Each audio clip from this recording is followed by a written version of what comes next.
ज्ञानोबारायांना समाधी देत असताना आणि समाधीच्या अभंगामध्ये शेवटच्या काळात नामदेवराय म्हणजे उद्धवाचाच अवतार. नामदेवराय तेच उद्धव तेच आपण तू नामदेवराय तेच आपण तू गोबाराय केवळ आपण तो महाराज. ही जी काही संत मालिका आहे म्हणून कोणी कुणाचं वर्णन करावं. आता वर्णन करणाराही जगताचा ब्रह्मांड नायक आहे आणि वर्णून घेणाराही तो महाविष्णू अवतार ज्ञानेश्वर महाराज आहेत.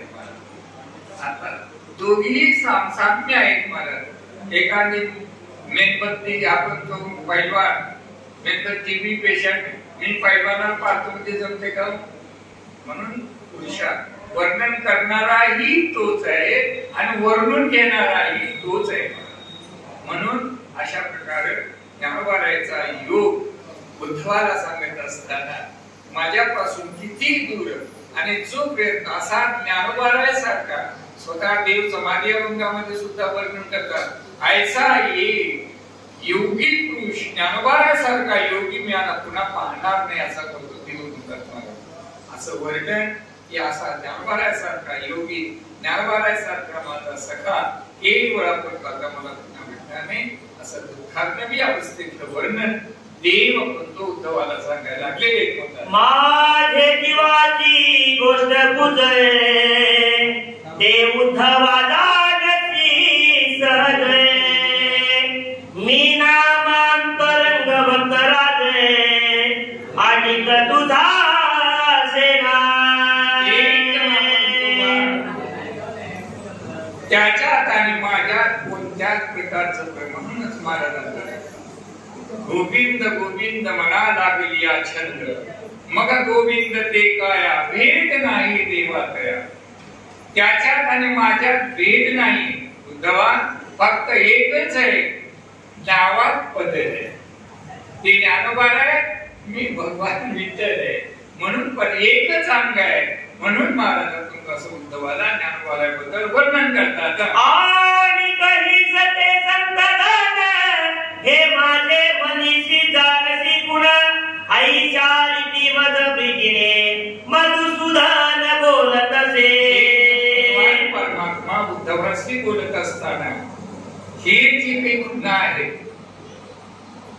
हे सगळ्यांना कळत नाही. मला हे सगळं आमचं शाब्दिक भजन आहे शाब्दिक सगळं सगळं जोपर्यंत अध्यात्म ज्ञानाची श्री गुरु कृपा ज्या जीवावर झाली आणि ज्या गुरु कृपेच्या आधाराने जे काही हे तादात्म्य जसं आई आणि मुलाचं जसं देव आणि भक्ताचं हे जसं तादात्म्य आहे ते तादात्म्य जसं आईचं प्रेम किती आहे हे सांगता येते का हो.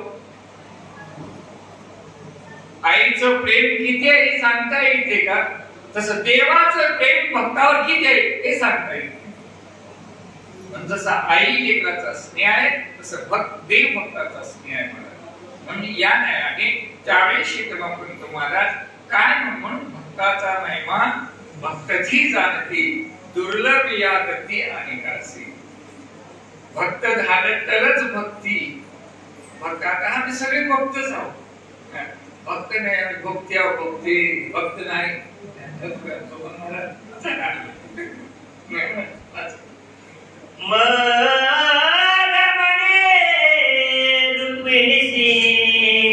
ज्ञान देव घडी घडी आठवे मजसी आठव झाला विश्व जननिसी आसुनय नासी लोटले.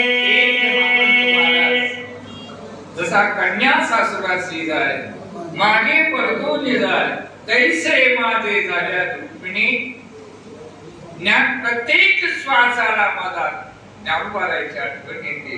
ज्ञानोबारायांचा आपण तुम्हाला हे आपण तुम्हाला त्याचं चरित्र ते सगळंच माझ्या डोळ्यासमोर आहे असं म्हणत डोळ्यावरती पाणी धारा लागलेली महाराज.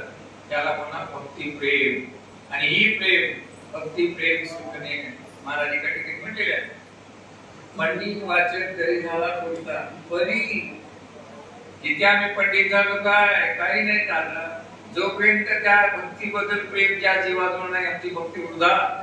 म्हणून महाराजांनी सांगते एवढ्या या प्रेम रसाचं जे काय आनंद अशा त्या ज्ञानोबारायचं चरित्रापासून आठवण करीत देवाच्या डोळ्यातून धारा चालेल एक महाराज